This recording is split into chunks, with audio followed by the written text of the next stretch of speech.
Hey there, it's Stephanie from sixfiguresunder.com. I'm here with my husband Mike, and we are going to give you our family budget update for May 2021. It's been a couple months since we've done a video walkthrough of our budget. We've still done the budget updates over on sixfiguresunder.com, but we haven't done a video for a little bit, so this should be exciting. If you're new to our budget updates, we use YNAB, that's You Need a Budget, YNAB, for our budget software. I'll put a link to that in the video description so you can check it out if you're interested. We love it. You should know that we live on last month's income, so the money that we spent and used in May was money that we earned in April. At the end, we'll go through and talk about our income in May, which we'll use for next month for June's budget. We'll start our expenses for May off with giving. We had just over $900 in tithing. That was on April's income. We believe that everything we have comes from God. We have lots of blessings and want to give back what He's asked. So that's an act of faith and obedience. We want to share with people who don't have as much as we do, because we really are super blessed. This is a $100 for fast offering, which just helps out local people who need extra help.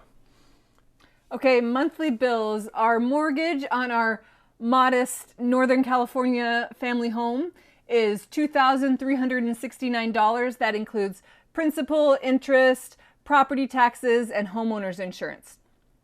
Our car insurance is $122 a month. That's for two older vehicles that we drive.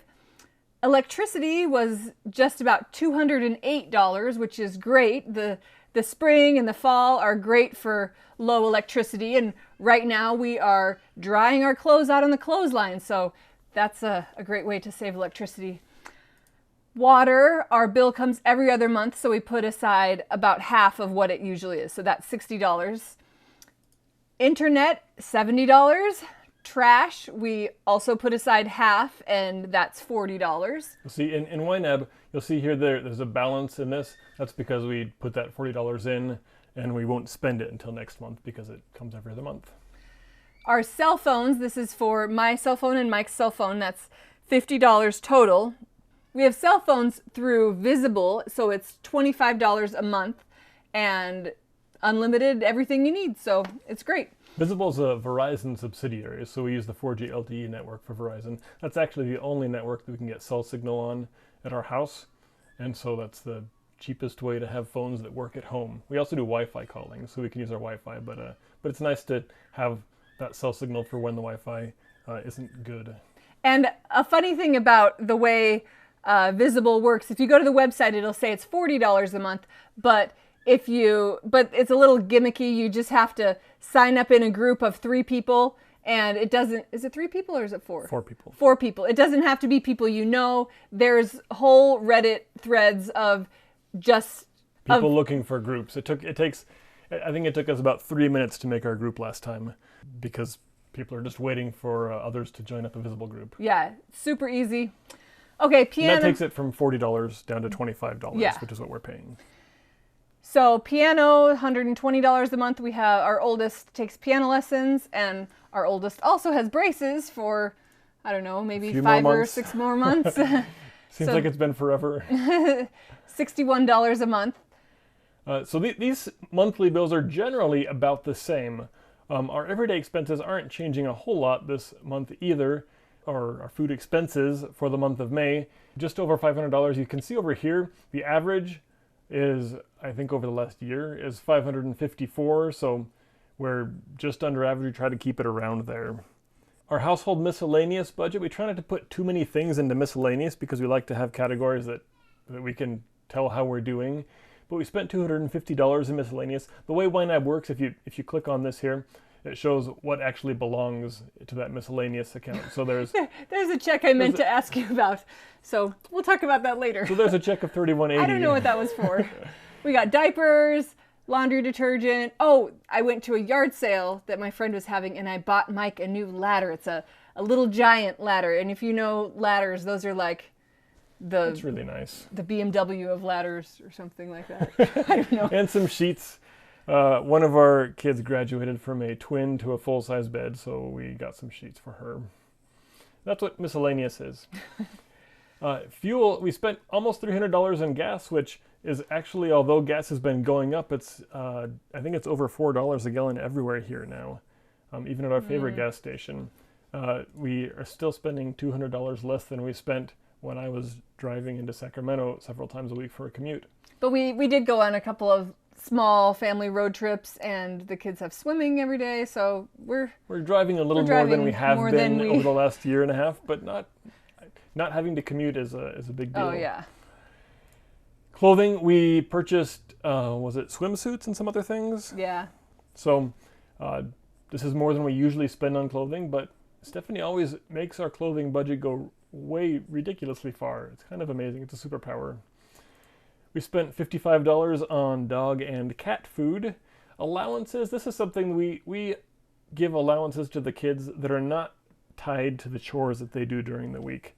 We've tried a lot of different things, and it's just such a hard thing to figure out whether each child did all the things they were supposed to, and they argue about it, and we say, well, you didn't do this, and they say, well, that was somebody else's job, and who knows. So we just give allowances. This is practice money. This allows them to do things with money that they're excited about. Our son just bought himself a new bow.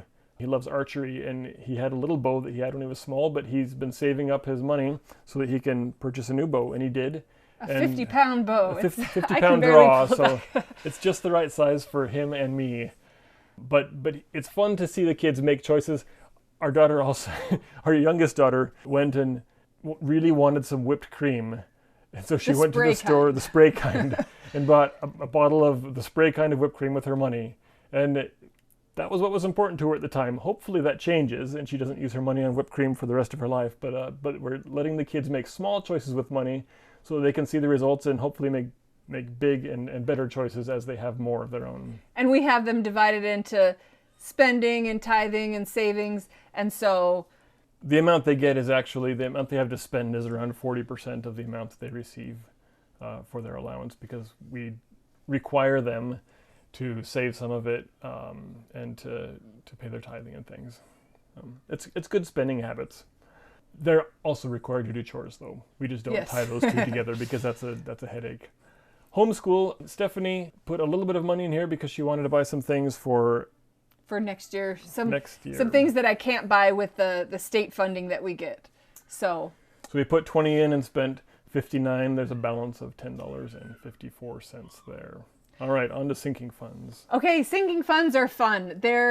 It's money that we set aside each month, and so it's there when the emergencies happen. Car repair, for example, we usually have been putting $300 a month into car repair so that when our cars need fixed, we have money there and we don't have to fret about it. We actually stopped putting the $300 into car repair because right now we have almost $4,000 in there, and that's more than one of our cars even worth. So we're just sitting at that right now. I think we spent $6 on power steering fluid or something this month. So that's it. Oh, I skipped medical and dental. We put $400 a month.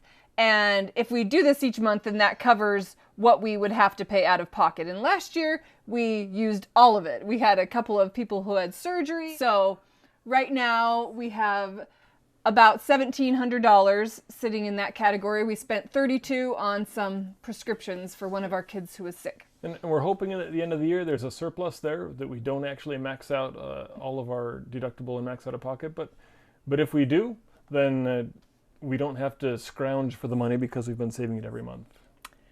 Okay, Christmas. We put $100 a month, and we did that this month. We didn't spend any for Christmas, and we have $462 in there right now. Life insurance, we put $75 a month, and then when the premiums come due in, I think, November, then all the money's there. Disability insurance is $185 a month, and that will cover a good percentage of Mike's income. About 2/3 of my income. So if I can't work as an attorney because I'm physically or mentally unable to, we aren't out of income. Okay, birthdays and gifts, $40 is what we typically put, but we didn't put any in this month and we didn't spend any. The balance is $252 there right now. Car registration and smog, we usually put $40, but we didn't this month. We paid $229 to get one of our vehicles registered, so we have $144 remaining in there. Okay, Family Fun Fund. We put $300 in this month, and we have a balance of $600. We have a couple of fun trips. They won't be very expensive. They're road trips, but we wanted to have some money set aside for those. That's a nice thing about the sinking funds. Your budget can be flexible. You don't have to have a category in there and put the same amount in every month forever. We didn't have anything going into the Family Fun Fund until last month. We decided, we better start replenishing that because we want to have something for our upcoming trips. So we put some in there. We stopped paying the car repair fund anything because we have enough there. So this is, your budget doesn't have to rule you. You can govern your money by telling it where to go in your budget. Home projects. We didn't put any and we didn't spend any in this, but we do have about $1,100 sitting in there for those projects. Don't worry, we have plenty of projects. They just haven't got to the top of our to-do list. Once I get to them. The garden has been where we've been spending all of our time and money.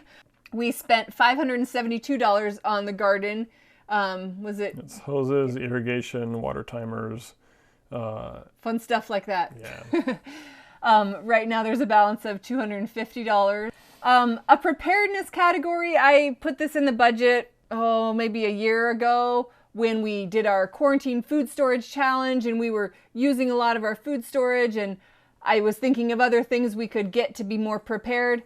So we put some money in here, but we haven't spent it. There's about $300 in there.